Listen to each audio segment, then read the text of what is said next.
Spiky bits. Hey guys, MBG here today with a look at the Deimos pattern Vindicator, which is basically a Mk1 version of the actual Vindicator itself, Deimos being a moon of Mars, so it's from one of those lesser Forge worlds in and about the Mars quote-unquote system. I'm sure the Adeptus Mechanicus thinks they have a system, but we all know it's just a planet. Anyways, so this is pretty much the kit here. It also comes with the almost complete Rhino. It doesn't come with the accessory upgrade, but it gives you, the two sprues to make the actual chassis itself, which is nice. Some of these kits that are quote-unquote upgrades, you don't get all the plastic sprues, which honestly leaves me a little wondering like what that's about. But it is what it is. It's not listed, so you can't be but too upset about buying it there, I guess. These parts here, I'm a little on the fence about this, and I'll show you why. Overall, when you look on the sheet of paper and you kind of see all the components and things, they look great on paper. But then once you start getting into, even if you look on this sheet here, which was their quote-unquote master, it's not lining up right here and here, and you can definitely tell there's a little bit of bowage there just in the picture itself. And you got to cut these pieces off just to get it to lay flat. Kind of like a lot of work you got to do to get the Land Raider to go together itself. But that's always a chore. And here you can see where the seams don't line up. I'm not sure if they didn't glue it in this picture or what. I mean, all of this looks incredibly detailed, but I'm wondering about some of this. And then when I started looking at the models itself, so here you got this big piece, which is obviously the whole like upgrade, the basic upgrade of the kit. You can kind of see how they kick it out of the mold, and then they would lay it on the table like that to cool or harden or whatever you want to call it, whatever term you want to use. But the problem is when you do stuff like that you're gonna get a nice bend there.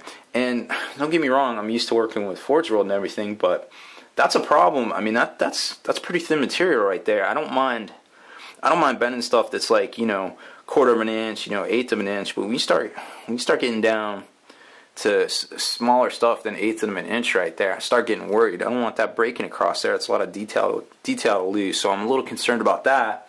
And then, let me show you the pieces just so you get an idea of kind of everything together. So there's your left and right armor skirts, excuse me.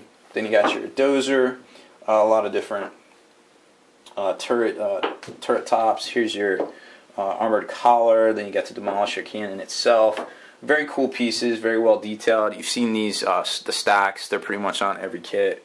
Then got you. These look like little void shield generators, but they're actually not. They're air filter, air circulators. Then you got a little combi bolter, which is a little questionable there. I'm kind of embarrassed by that combi bolter, but hey.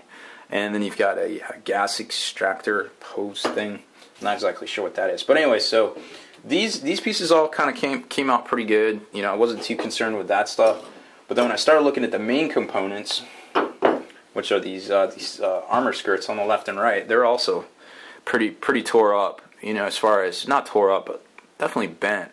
And when you start getting down to stuff that's a 1/16 of an inch, like right there at that gap by my pinky finger, that could start becoming a problem when you're trying to bend it around. So I think with this huge area here for your, I guess just their pour spout or whatever you want to call it, into the sprues that actually go into the piece itself, they need to do something a little different, because that stuff's pretty bent. It's a little alarming. So I'm not sure how it's going to stack out in the actual assembly phase, but I'm definitely a little concerned about it. And for the price of the kit, it's definitely warrants that level of concern.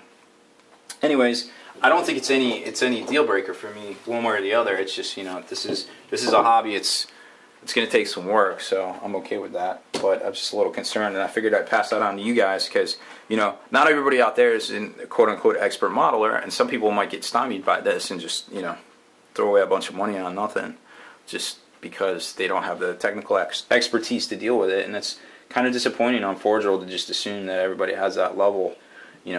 Some people, this is a treat, and I hate to see them ruin their models. So, anyways, that's pretty much it. So, stay in the trenches. Definitely check us out. Subscribe to this YouTube channel here, and visit our blog.spikybits.com, as well as checking out the podcast as well. We try to post that up every week, and that's forgethenarrative.net. Spiky bits.